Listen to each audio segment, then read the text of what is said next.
Mr. President, how are you, sir? Hi, Glenn. It's good to talk to you. How are you? I'm very good. Good to talk to you. I'm great, and I have to thank you for bringing so much attention to what's happening in Ohio and finally getting Buttigieg to show up, who was there yesterday, and blaming you for the disaster somehow or another. But thank you. Did he? I didn't hear that. I can imagine. That's they always do that. Yeah. That's incredible. That's incredible. What did you learn from the people of East Palestine? The unity is incredible. The relationship to each other, the working with each other. The mayor was a great guy. I did ask a question, what is your crime rate?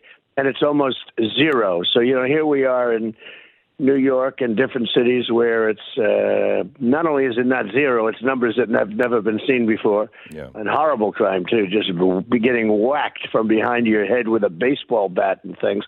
But I said, what's your crime rate? Almost like, that's not a very smart question. I mean, we have almost no crime. Think of it. It's a beautiful thing when you look and see, and there's just a lot of love there, a lot of spirit. They happen to love me because, the relationship, I got a vast amount of votes there, as you probably know. I think it used to be a Democrat area, too. Yeah. But I got a vast amount of votes, and it was a beautiful thing to see how we just all came together. And Boot Edge, was supposed to say Boot Edge. He was supposed to be there, and he decided not to come. And he came the next day, and he played to very small crowds. Nobody cared. It was too late. He should have been there on day one, not weeks after this event happened. It was a very horrific event, actually. Horrible event. The people can't trust the EPA, or they don't trust the EPA. The fascists that are running the country take, umbrage at it. They go after them. And that's in many different ways. You see it. You see it even with law firms. You see it with so many different things. They don't want to take on this fascist, disgusting system that our country's turning out to be. We're becoming like a Soviet Union. It's disgraceful. And you see that in many ways. So now you tell me that even engineer types are doing that. It's just absolutely horrible what's happening to our country in so many ways, whether it's the border, the military, what they're doing with the military, so many different things. It's very sad, actually, and very dangerous, very bad. This is the 1-year anniversary of the invasion into Ukraine. And, Mr. President, I can't find a good guy here. I don't trust Putin. I don't think he's a good guy. But I know, because I did a lot of work on your so-called impeachment and what was going on in Ukraine, that's wildly corrupt. And I don't trust our government. And I don't want to get into a war. And we are now we're close to losing the proxy part of this war. And it looks like we're headed towards something where we are going head to head. What is your take on this, and how do we stop this? So it's a very interesting question, and I have a little more experience because I dealt with Zelensky. I made one phone call, and then I made a second call. These were two congratulatory calls, once when he won phase one of the election and one when he won phase two. They were, as I say, perfect phone calls. I got unanimous in the House. Acquittal, unanimous from every single Republican. Now, you haven't seen that too often, but every single Republican voted to acquit or to say innocent, and that was a nice thing to see. The Republicans came together, but I got to know a lot and learn a lot about the country. Now, the country is considered extremely corrupt. In fact, we have a document that says you're supposed to report them, everything, but it is a very corrupt country. I happen to like Zelensky for one specific reason. When they asked him what I said, was he threatened? He acted as though it was a disgrace that they were doing this. He said, what did he do? He didn't do anything wrong. He just couldn't believe it, actually. It was just a con by Nancy Pelosi and the con artists. But Zelensky could have said, I felt threatened. I felt this. I felt that. Could have said that, and it would have been harder. We would have still won because it's still, fortunately we had this call taped in a way. It was taped by the people in government and in our government. And it was very lucky that it was, because we had all these people making up different stories saying they were on the call. probably they weren't even on the call, but they were liars. And when the tape came out, that was the end of their whole ploy. Then they went on to something new. But these are just terrible people. But Zelensky, as you remember very well, and it was quite beautiful because I didn't know, I didn't know him. I congratulated him on a victory. But he came out and he said, absolutely, he didn't do anything wrong. He didn't even know what they were talking about, and he acted that way. So I really respected that because he could have gotten some good political points, and I really respected that. And I like him. Should we be sending more money, more arms? Now they're talking about planes. Should we be doing this? Well, we're going to end up in World War III. That's one thing that's going to happen, and I've been sort of saying that for a long time now.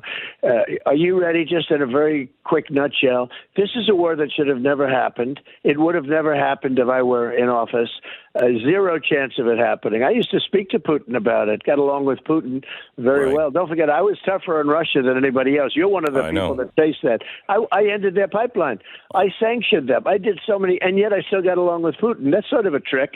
That's a hard trick. It's a talented trick. But I got along with him. But nobody. I was the one that sent in the javelins. I sent in massive numbers of javelins, and Biden and Obama sent in pillows, and they sent in sheets. I know. In a very small number. But I gave them the javelins. When they wiped out those tanks, they wiped them out with the stuff I sent. There was nobody was as tough. And the javelins was a big deal. But the biggest deal was I shut down the Nord Stream 2 pipeline that nobody even heard of until I came along. So I let people know about it.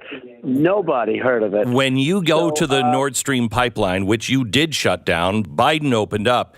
Now there's some reporting that says we blew it up. Biden did a covert mission and blew it up. Do you believe that?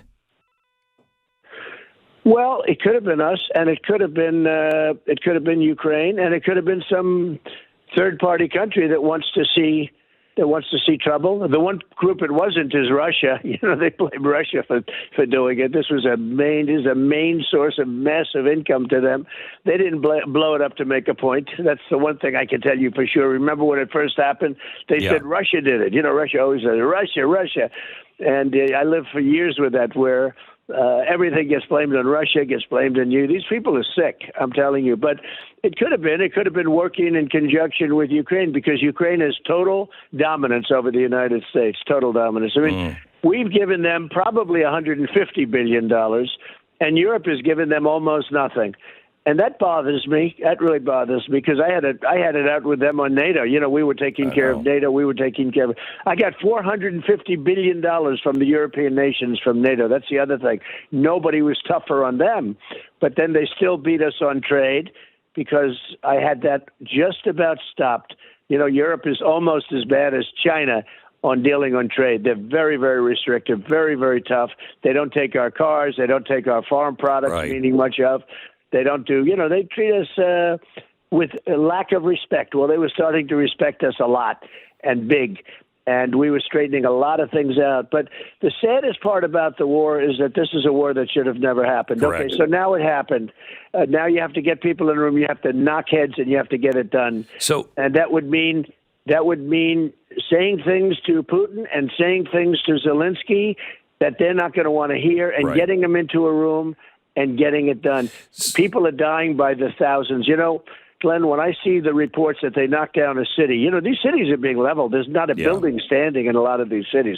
I've seen pictures that maybe other people don't get to see. Maybe they do. Or take a look at the newspaper. When they have a topographical picture of a city, there's a one building standing. It's incredible. And then they say one person died and 3 people were injured. No.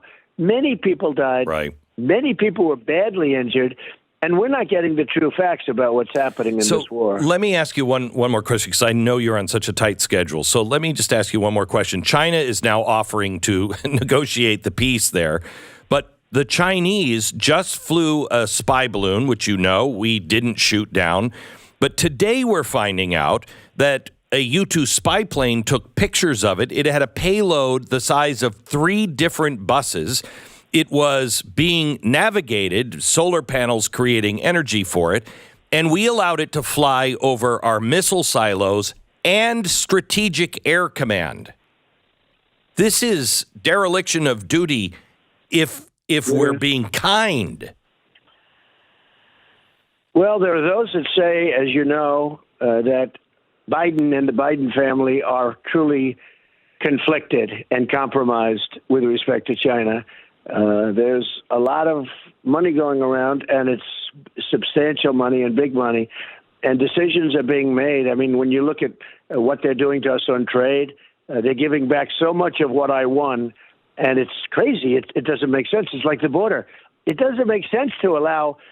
It will be 15 million people pretty soon. 15 million. It's not 3. They used to say 3. The people are pouring in at will. I'm watching hospitals are being overrun, and everything is being overrun by people that are coming out of their prisons, are coming out of their mental institutions. They're overrunning our country. Who would say that that's good? I mean, what person would say that that's good? But with China, they are perhaps compromised by China because decisions are being made that are very strange. As an example, why wouldn't that have been shot down long before? Because those messages don't sit in that balloon. Those Right. the messages are immediately transmitted. On the second, they're immediately transmitted. So this thing flew all across our country, did its work. It probably had nothing left to do. It was heading back, and then they shot it down. The whole thing is crazy. So many things are so wrong. Why don't we have voter ID? Why are they allowing millions of people?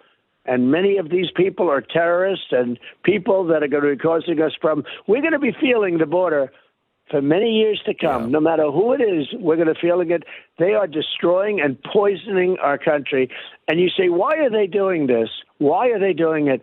But this is a family that could very well be compromised, because why are they allowing this to happen with respect to China? At the same time, the ultimate sin is taking place.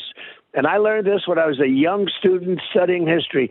Never let China and Russia unify. Yeah. And we have let them unify. We forced them into a unification. We have. And that's the most dangerous thing that can happen to our country. Mr. President, your people are giving us the high sign that you have got to go. I hope we have a chance to talk again soon. It's been a while. It's good to talk to you, sir. Thank you so much. Anytime. Thank you very much. You bet. God Thanks, bless. Glenn. You bet. Bye-bye. See you soon. Bye.